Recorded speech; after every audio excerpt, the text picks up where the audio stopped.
So Fidel Castro ruled Cuba as a tyrant for decades. Probably shouldn't surprise you that his apparent son, Justin Trudeau, is trying to do the same to Canada.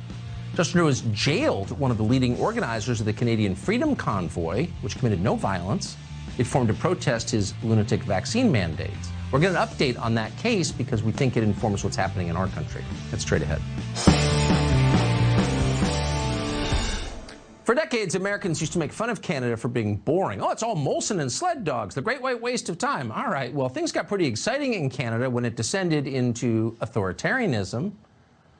The leader of Canada, effectively a dictator now, banned handguns.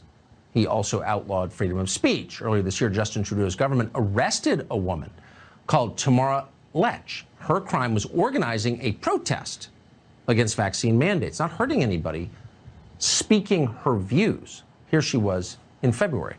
It's not an illegal protest. It's in our Charter of Rights and Freedoms. And so what's your response then if you do get arrested, if you're the next person that police do arrest? I'd love it if you'd speak louder. She wants to know what my response would be if I get arrested. What's the response? Hold the line! Hold the line.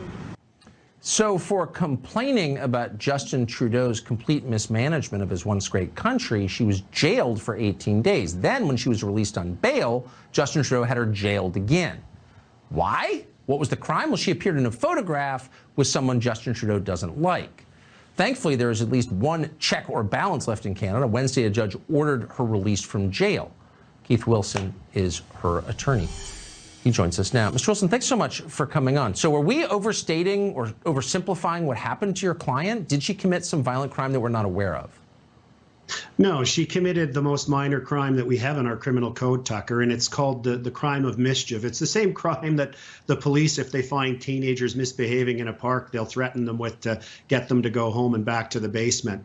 It's remarkable what's happened here.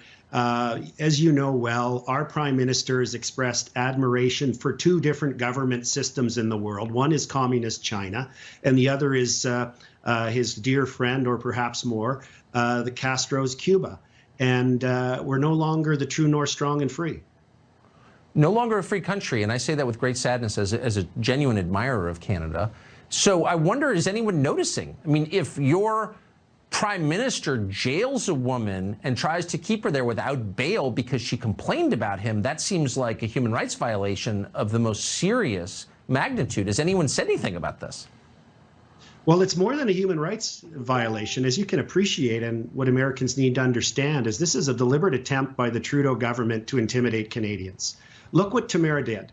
She inspired not only Canadians, thousands of truckers, to drive to Ottawa, to stand for their rights and stand against the authoritarian overreach from these COVID policies. But she also inspired protests around the world. And the Prime Minister, I think, wants to send a message to Canadians that if you dare challenge me and challenge my view of what living under my reign should look like, you will suffer consequences. She's a 49-year-old grandmother and mother, no criminal record. She spent 49 days in jail under ridiculous and troubling circumstances. Last question, briefly. Has the United States government, has our State Department lodged a protest against this horrifying abuse? They haven't, but what's happening, which is really important, is even people who are kind of middle of the road or bought the COVID mandate line are starting to question whether our fundamental institutions up here are becoming corrupt. You know, that to see this happen, to see a nonviolent citizen with no criminal record spend this time of jail, be rounded up by homicide detectives, paraded in chains and shackles, flown through airports across our country to go to be put in a jail cell in Ottawa, has really shaken a lot of people's sensibilities about how badly off track things are up in Canada. Good. Well, I hope it awakens them. I really do. Keith Wilson, thank you for all the work you're doing on her behalf and on your country's behalf. Appreciate it. Thank you. Vous n'avez pas entendu parler du facteur? Les nouvelles du facteur